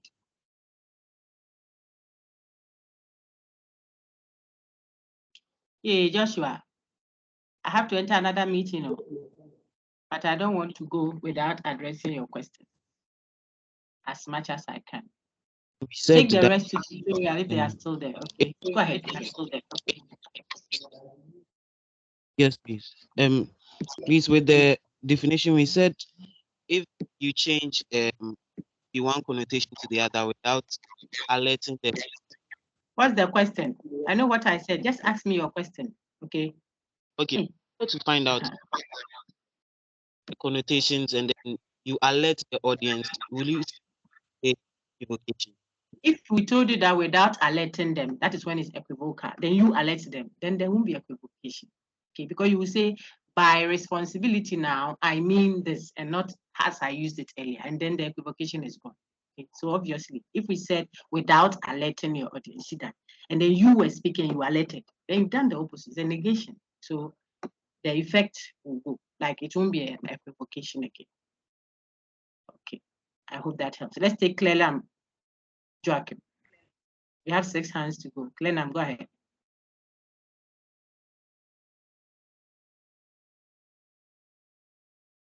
Okay, Clenam is. Madam, please. Go ahead. That man is fine. What he is, I can. It's a verbal disagreement. I missed some of what you said. I missed some of what you said, Clenam. So if you could say it again. On screen, that man is fine. No, I can't. Yes, it's verbal. It's verbal. They are not disagreeing. So yeah. So the disagreement is based on the ethnicity of the man. But if it's in a situation, it's not a disagreement. It's not a disagreement. If I say she's a student, better let's use the same thing. If I say she's fancy, and you say she's not fancy, she's not a fancy. This woman, she's not a fancy. She's an akan. Who is an akan? Akan is big. Akan is a mother set. Inside akan is a kuyapim, fancy, asante, akwemu, which that tells even in Zima. They are akan. So when you were busily saying she's not fancy, I asked you, what is she? I was expecting that you would say she comes from the north, or she's a Kan. You say she's not fancy. I asked you, what is she? Then you say she's a Kan. It's just like saying it is mango. Then you say it is not a mango. Expecting that you come and say something contrary, a contrast. They say it's not a mango, it is a fruit. What did you say? We are not disagreeing. We don't have to pull hairs over. This one we can stipulate. Oh, but mangoes are also fruit, my lady. They say, me, I didn't know. Then case that. Okay, so that is what is going on. It's just purely, when it's a verbal dispute, all that means is that it can easily be resolved by just stipulating. It's not something substantive that we have to drag to go and look for arguments to come and present and convince the other party. Like I've given you several instances to show. No. If it's verbal, it means sometimes just an extra information, like the one with the example in your book that talks about the clarinet and the phantom from drum and appendematin. The other person says, oh, it's not clarinet and append. I'm sitting closer. I see that he's playing phantom from and this other one. That is a verbal dispute. If you came closer, you would see what I'm seeing. So we shouldn't pull hairs over this. We can resolve it right now. That's the nature of the example 1. But the example 2, nala, we can pull till Christ comes. Everybody is still pulling. Adventists say, don't do exam even on Saturday. If you do, you are going against the Sabbath. And there are very strong arguments for that. A witness will say, look, you can't take blood from someone else. The life is in the blood. And it is in the Bible, he's quoting it. So the person may be having, I did an informed consent with the philosophy student in Introduction to Ethics. The person may be having triplets, needs just a pint of blood. No, it's a faith matter. You think that it is just like I've learned medicine, so I'm pouring blood. I'm not asking the person. Who told you? You see, that's the point. So these are substance. You have to, if you want the person to have a change of mind, to buy into your view of it, it's a matter of conviction. Present evidence. Evangelism, when you go and present the Christ evidence. You don't go and impose. If you don't come and do this, the person won't come. Or those who will come two days after some trials, they will leave. They can't start. You have to let people have conviction. And in an academic arena, that is what you mean when you say present evidence, argue, show evidence why the person should assess. So we can have deductive reasoning and inductive reasoning, and so on and so. That is ahead. The other ones we have done it. That's why I'm not worrying myself. Okay, my lady. So that is what is happening. Thank you, Kena. Let's take Benedicta Otu. I think I can take Bene. Kinde, be on standby. You're next. Bene, go ahead. Very quick. The substantive content is done. So I can see that some are going to their next class, and we are still on recording. We'll share with the others. Go ahead quickly, please. Okay, she's not ready. Jemima Mankata has spoken. Joanna Agbemaka. King Dave, are you there? Nana Kojo. All right. Thank you all very much. Joanna, are you speaking? Jonathan. Madam. Go ahead. Yes, Go ahead. Joanna, quick power. This is not your time. Madam, It's please, another I wanted class's to, time. Go Madam, ahead. please, I want to ask a question about Oh, the I've given you parenting opportunity to ask. disagreement. Ask it. Ask the question. Don't tell me you want to ask. Okay, Ask. so, Go ahead. Madam, this example, she is a mother because she has 2 kids. And then another person says, no, she's not really a mother because she doesn't This is have. my own example. It's substantive. Okay. It's my Madam, own another one. example that I've written. Oh no, it's okay, my lady. Sure. I'm an ATM machine that you go and punch 2244, then the money is coming. Sure. Is this a Joanna? Okay. I'm finished. Sure. Let me take Don't worry, take it to tutorial, okay? They will help you there. The TAs are there to do that. Plenty tutorial times. Take all your questions there, they will answer. They are not supposed to deliver content. So they don't have to use 1 hour or 1.5 hours teaching you content. They are just there to help you understand through your questions. But don't take the essay questions you are answering to them. They already know. They will answer. Okay.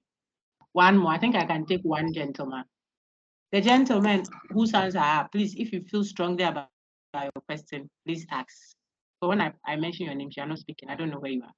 So just unmute and ask the gentleman. There are 2 gentlemen, I think. Nana, could you go ahead? I see your mic is unmuted. Oh, now, I want to ask, for example, let's say the first person said, as Parker is a student, yet he stays at home or he still works. And the other person is like, no, he's not a student. If he was a student, he's supposed to be in school. Is this a verbal dispute? What do you think? I think it's a verbal dispute because they are students and they are distant students. Though their session is on weekend, they are also they are also a student. So I think Thank you it's very a much. verbal. So the people disputing were not saying, I think that a student should stay at school and learn. If he said that, or he's not a real student, because if he's a real student, he would not be working while schooling. That would have changed the discourse. You see, that would mean that he knows that, yes, he's a distance student, but he's saying student pan a distance there. It doesn't work. That is not what students should be. Then that would have changed the discourse to the substantive one. So it's how the person is speaking. What are they saying? He says, oh, he's not a student because he's always at home or he's always at work. Then the other person, no, he's at work. He's a student. I've seen his admission letter for GE. Maybe the other person will say, oh, really? I didn't know. That's a verbal one. But if he said he's not a real student, because if he is a real student, he should be in school. Then you said, oh, I think he's a real student so far as he has admission to Legon and doing distance program. This one is substantive. She knows that he has admission to D, but he thinks that distance education is not what makes a student. Student there, you should be in the school, not working and schooling and doing so. That is not a real student. That would have been substantive design. I think that clarity helps a lot of people. Thank you so much, Manako. Harriet, quickly. Okay, Harriet doesn't have a question. A Jew, Quote, is there a question? Theophilia, Danqua's question has been asked. Vivian Adiku's question, I think, has been asked. Thank you all very much. I had a good time. We still have over 300 people. Madam, hello. That is excellently done. Go ahead quickly, Madam. sir. Madam, please. Do group 3 have a WhatsApp group? I want to ask. And brother, go. I sent the link. You see, that link was sent to everyone. If you have that question, kindly address it to your TA. Okay, the TA's details are there at the group site. Okay, I shared the links. I did it myself, so I'm sure it went to the group members who were there. Okay. Yeah. So please check, send an email or something so that I don't have a long recording on pedagogies. Okay. All right. Thank you, everyone. Let me end my recording. Madam, please wait. People, I'm just ending our recording. Let me end it so that it doesn't become. I'm ending the recording, not the meeting. Hey.